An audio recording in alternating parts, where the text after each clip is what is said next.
Salut à tous, ici Adrien D. Aujourd'hui on est le mardi 30 avril 2019 et j'enregistre cette vidéo un petit peu en avance par rapport à sa publication. Et dans cette vidéo je vais vous montrer comment migrer de Windows 7 à Windows 10 et ce gratuitement en 2019 et tout à fait légalement.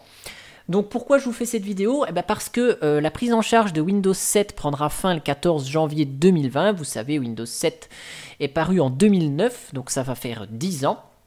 Et du coup, il faut passer à autre chose.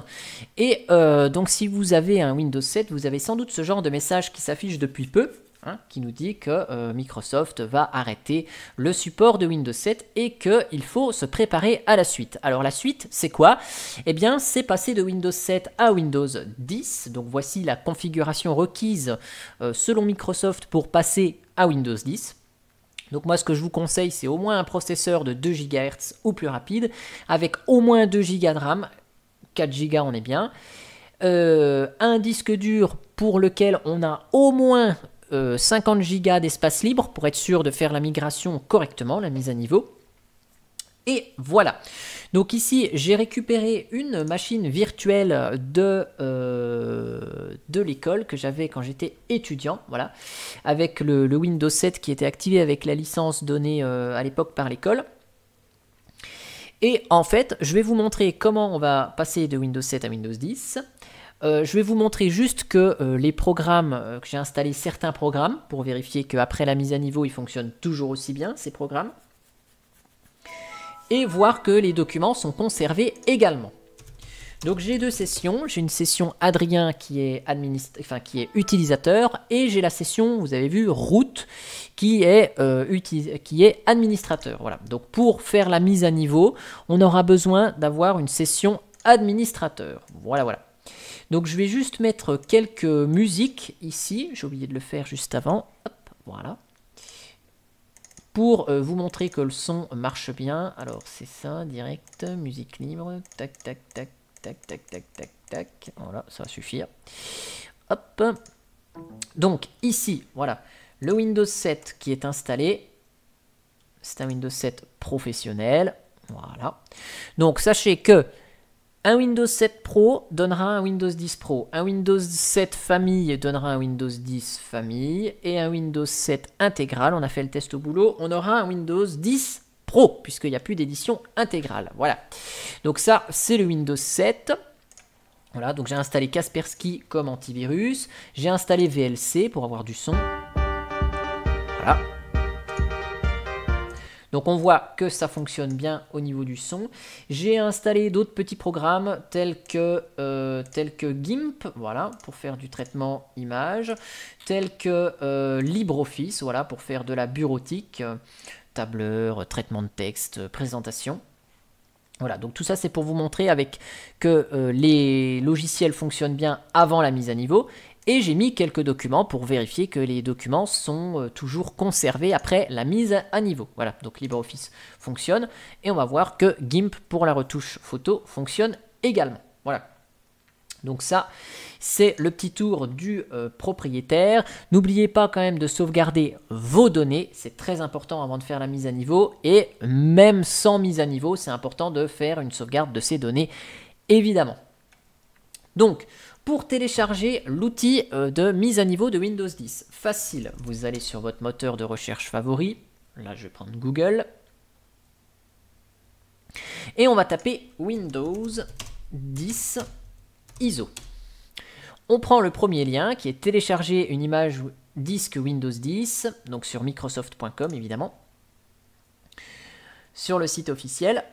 Et donc, si on n'utilise pas un PC sous Windows, hein, qu'on essaye d'aller sur ce site sur un téléphone Android, ou qu'on essaye d'y aller avec un Mac ou un Linux, eh bien, il vous offrira la possibilité de télécharger le fichier ISO que vous pourrez graver ou copier sur une clé USB grâce à un logiciel tel que Rufus pour faire un média d'installation de Windows 10. Donc ça, vous pouvez faire. Là, l'outil, quand on est sous Windows, qui nous télécharge, donc le Media Creation Tool, vous permet de créer un CD-DVD d'installation de Windows 10. Si vous avez plusieurs PC à faire, comme ça, il n'y a qu'un seul téléchargement. Ou si si par exemple vous voulez juste mettre à jour ce PC là, eh ben, vous n'avez pas forcément besoin de clé USB. L'utilitaire va le faire aussi en téléchargeant les fichiers sur l'ordinateur. Donc là, c'est ce qu'on va faire. Donc ce fichier, je vais le mettre dans C, voilà, pour qu'il soit accessible depuis le compte administrateur de la machine. Donc si vous voulez savoir si vous êtes administrateur ou pas, c'est en fait dans le panneau de config. Vous allez dans compte d'utilisateur et là, ici, vous voyez si vous êtes utilisateur standard ou administrateur. Donc, il vous faut à tout prix être connecté avec le compte administrateur. Vous ne pouvez pas lancer le programme avec les droits d'administration. Donc, en principe, vous êtes administrateur si vous n'avez qu'un seul compte. Sinon, il faut vous connecter avec un compte qui est estampillé ici, administrateur. Donc, comme route ici. Donc, c'est ce que je vais faire. Je vais fermer la session. Et je vais me connecter avec route. Donc, ce qui est important, c'est que la mise à niveau va se faire comme si on installait un programme traditionnel. Sauf que là, le programme s'appelle Windows 10. Sauvegardez bien vos données avant. Il vous faut par précaution 50 Go sur le disque libre au moins. Au 30, ça devrait le faire. Et donc l'outil ici de mise à niveau va s'occuper de vérifier le matériel, si tout est compatible. Et s'il y a des petits points de vigilance à avoir, il va nous le signaler quand même, sait-on jamais. Donc vous allez voir ça. Et donc ici, l'outil qu'on a téléchargé tout à l'heure, il était assez léger. Donc en fait, c'est lui qui va s'occuper d'aller télécharger sur Internet les fichiers d'installation. Donc si vous avez une connexion Internet qui n'est pas très rapide, ou que les serveurs en face de Microsoft, le site de Microsoft est un petit peu surchargé, bah, ce téléchargement peut être un peu long. Donc on va voir ensemble comment ça va se passer ici. Voilà. Donc on double-clique pour lancer le programme. Il va télécharger tout ce qu'il faut et on va se laisser guider évidemment. Je vais tout vous expliquer, mais vous allez voir, c'est assez simple et intuitif. Donc, une fois la mise à niveau terminée, on vérifiera correctement que les applications fonctionnent. Les antivirus sont des logiciels assez sensibles puisqu'ils ont pas mal de choses dans leur... pas mal de fichiers installés dans le système. Donc on va voir comment ils se comportent avec une mise à niveau. Mais rassurez-vous, ça marche très bien. On en a fait plusieurs des mises à niveau au boulot et je peux vous dire que ça marche très bien. Alors ici, c'est Kaspersky, hein, l'antivirus que j'ai installé dans cette machine virtuelle en version gratuite, son édition gratuite. Nous, au travail, on utilise un autre antivirus qui supporte très bien la mise à niveau. On n'a rien besoin de faire. Et sur les PC qu'on a au boulot, donc ce sont des petits HP, processeur i3 à 2 GHz et demi à peu près, 500 Go de disque dur classique. Et la mise à niveau prend environ 45 minutes et ça se passe toujours très bien. Donc là, on va voir combien de temps ça prend dans cette machine virtuelle. Donc là, on accepte le contrat de licence de l'utilitaire. Et donc cet utilitaire, après avoir téléchargé ces fichiers, va nous proposer plusieurs choses, deux choix. Soit de faire l'installation de la mise à niveau de Windows 10, soit de créer une clé USB ou un CD-DVD. Donc là, on va passer directement à la mise à niveau de Windows 10, de Windows 7 vers Windows 10. Voilà, donc on va mettre à niveau ce PC maintenant. Et donc là, c'est le moment qui est assez aléatoire, suivant la rapidité de votre connexion, suivant la rapidité des sites de Microsoft en face. Mais l'outil va télécharger tous les fichiers d'installation de Windows 10 sur l'ordinateur. Donc ici, je vous montrerai juste une fois qu'il aura tout téléchargé, la taille des dossiers qui s'appellent Windows BT et ESD, voilà, qui sont les deux dossiers dans C qu'on pourra supprimer après la mise à niveau, qui contiennent tous les fichiers d'installation. Donc je vous montrerai la taille, que vous puissiez voir à peu près de quoi il en retourne au niveau de la taille d'installation et donc en fonction de la connexion, du temps que ça peut vous prendre. Ici, il est indiqué, vous pouvez continuer à utiliser votre PC pendant la mise à niveau. Donc, tant qu'on a accès à Windows 7, on peut utiliser le PC. Moi, je vous le déconseille. Hein, on va laisser tranquillement le PC effectuer ses opérations sans aller sur Internet, sans faire quoi que ce soit. On va le laisser bosser tranquillement. Donc, ce que je fais, j'accélère cette partie et je vous reprends une fois que le téléchargement il est terminé pour continuer la suite de la mise à niveau.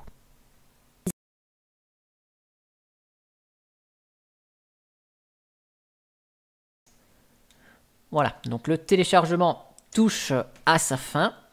Donc je vous montre juste ici, voilà, combien ça prend, que vous ayez à peu près une estimation. Donc ça prend 3 Go 37 ici, dans une machine en 64 bits. Voilà, donc après vous pouvez à peu près estimer comment ça va se passer au niveau de l'installation chez vous. Voilà. Donc là, il est en train de créer sur le disque dur le média d'installation de Windows 10. Donc de la même manière, je vous passe cette étape en accéléré et je commente une fois les étapes suivantes indiquées à l'écran.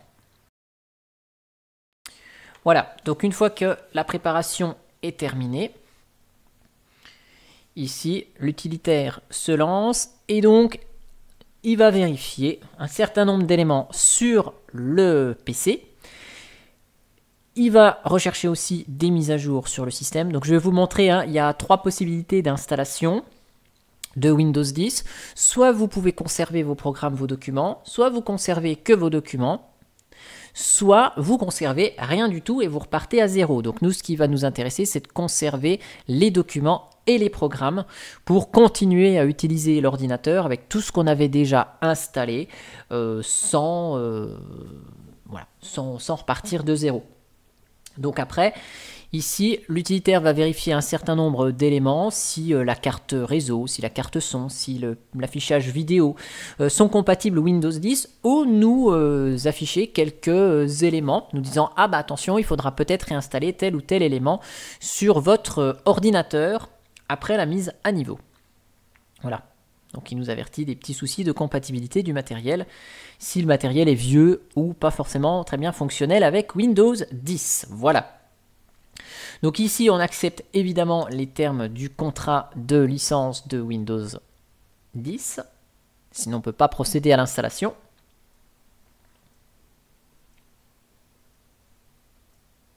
Et donc là, il effectue effectivement ces étapes de vérification. Il vérifie les programmes installés, les pilotes utilisés. Et il va nous proposer certains avertissements, certaines choses à noter, et nous proposer comment on veut mettre à niveau et quel choix s'offre à nous. Donc par défaut, le choix sélectionné, c'est conserver les programmes et les documents, mais je vous montrerai les 2 autres choix possibles qui ne sont pas choisis par défaut. Voilà, donc ici on a des éléments qui requièrent notre attention. Donc vous voyez ici c'est marqué que, attention, peut-être que l'écran donc de la machine virtuelle ici n'est pas compatible avec Windows 10. Donc il me dit peut-être que je vais rencontrer des problèmes d'affichage dans Windows 10. Donc on confirme le fait qu'on veut vraiment passer à l'installation, qu'on a pris en compte cela. Si vraiment il y a un matériel qui n'est pas du tout compatible, vous ne pourrez pas faire la mise à niveau. Et donc voilà, on est prêt pour l'installation. Donc par défaut, il a choisi d'installer Windows 10 professionnel. Donc je suis avec un Windows 7 Pro, j'arrive sur un Windows 10 Pro. Et par défaut, il conserve les fichiers personnels et applications. Vous pouvez modifier les étapes ici. Par défaut, on conserve tout, mais sinon on peut conserver uniquement les fichiers personnels. Et donc les applications et paramètres seront supprimés. Et on peut conserver rien du tout. Et dans ce cas-là, si on conserve rien du tout, eh ben, les fichiers, les applications, les paramètres, tout est supprimé. Et c'est comme si on partait sur un Windows 10 tout propre. Voilà. Donc là, on va conserver les fichiers et les applications. Donc là, du coup, il nous refait la petite étape. Voilà. Donc on reconfirme ici. Et donc on lance l'installation. Et donc là, on est en plein écran. L'installation de Windows 10 est en cours. Enfin, va être en cours, donc il prépare tout ça. Donc à partir de ce moment-là, on ne peut plus utiliser l'ordinateur. Et une fois que cet écran a mis en place tous les fichiers au bon endroit, on va redémarrer sur Windows 7, enfin sur Windows 10. Windows 7 va s'éteindre et on va redémarrer sur Windows 10. Et là, on sera parti pour une trentaine, une quarantaine de minutes d'installation. Donc pendant ce temps-là, Windows va redémarrer plusieurs fois. Vous le verrez à l'écran. Donc là, je vous abandonne. Je vous passe en accéléré la mise à niveau et je vous reprends quand le Windows 7 s'éteindra au profit du premier démarrage de Windows 10.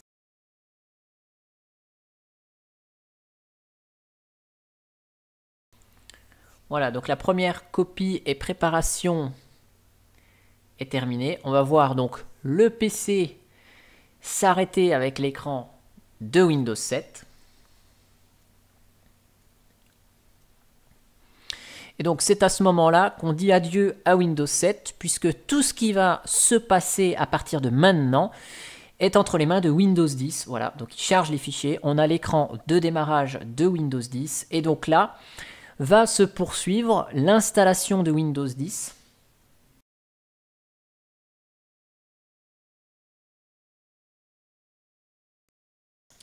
Et voilà, donc on arrive une fois le système installé. Et donc cette fois-ci, on constate qu'on a bien nos deux utilisateurs, Root et Adrien. Donc je me connecte avec mon utilisateur Adrien. Et donc là, on a le traditionnel écran de assistant de bienvenue sous Windows 10 qui va permettre de paramétrer un certain nombre d'éléments sur le système, notamment la localisation, les préférences de confidentialité. Voilà, donc ici, je n'utilise pas la reconnaissance vocale en ligne. Je n'autorise pas les applis à utiliser mon emplacement. J'envoie que de manière basique. Je n'utilise pas les stylets, je ne veux pas les conseils et recommandations, je ne veux pas de publicité. Voilà, et donc vous entendez le petit son, donc j'ai bien du son dans la machine virtuelle, ici. Donc là, notre système, il est installé.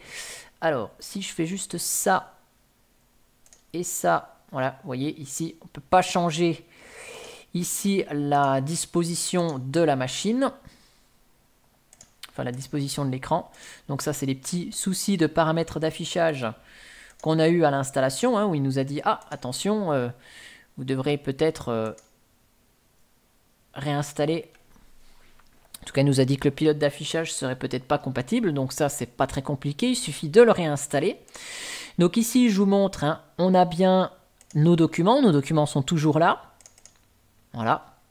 Donc là, on va ouvrir le fichier.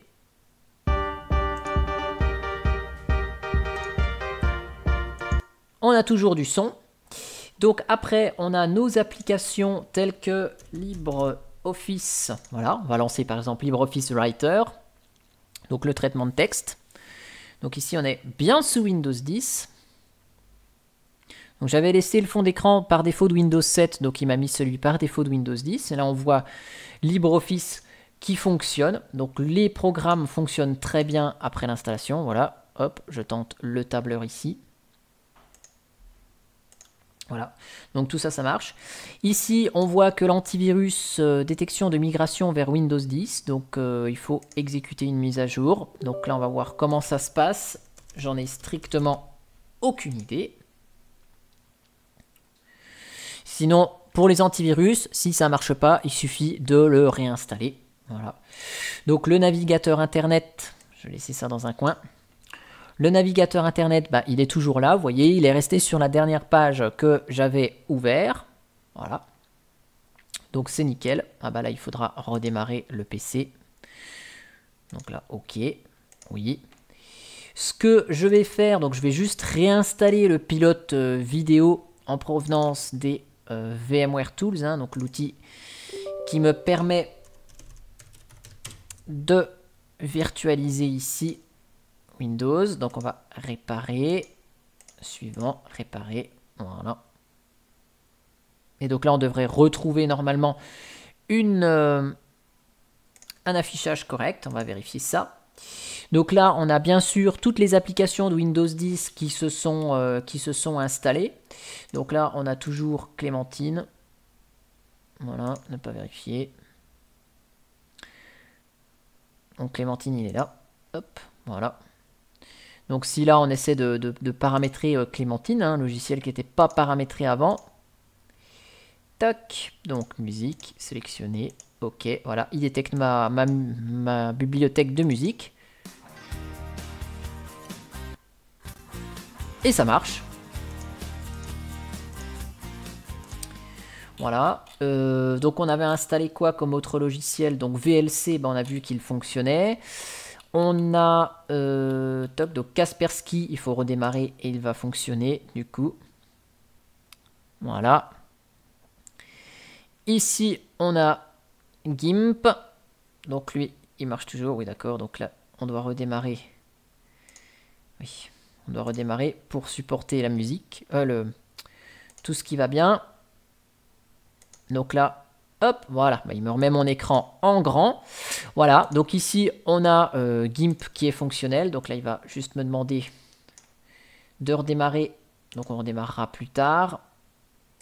Non. Voilà, pour vous continuer donc la suite de la vérif de la mise à niveau. Voilà, donc ici, si on va dans mise à jour et sécurité, ben, on peut rechercher les mises à jour. Hein. Voilà, et donc là, il va nous chercher les mises à jour, il va nous installer les derniers packs de mise à jour, voilà, avril 2019, suppression de logiciels malveillants, Flash Player, mise à jour cumulative pour Windows 10, et donc si dans les mises à jour, on va dans l'onglet activation, voilà, il nous dit bien que Windows est activé à l'aide d'une licence numérique, donc c'est bien notre licence Windows 7, qui a été entre guillemets converti en Windows 10. Donc le Windows est bel et bien activé. Donc on a la possibilité de faire les mises à jour. On ne va pas être embêté par la suite. Et donc voilà, je suis parti d'un Windows 7 professionnel. Donc j'arrive avec un Windows 10 professionnel. Voilà.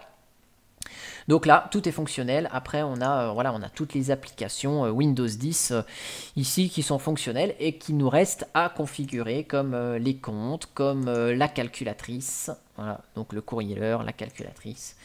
Voilà, et tous les logiciels fournis avec Windows 10. Voilà.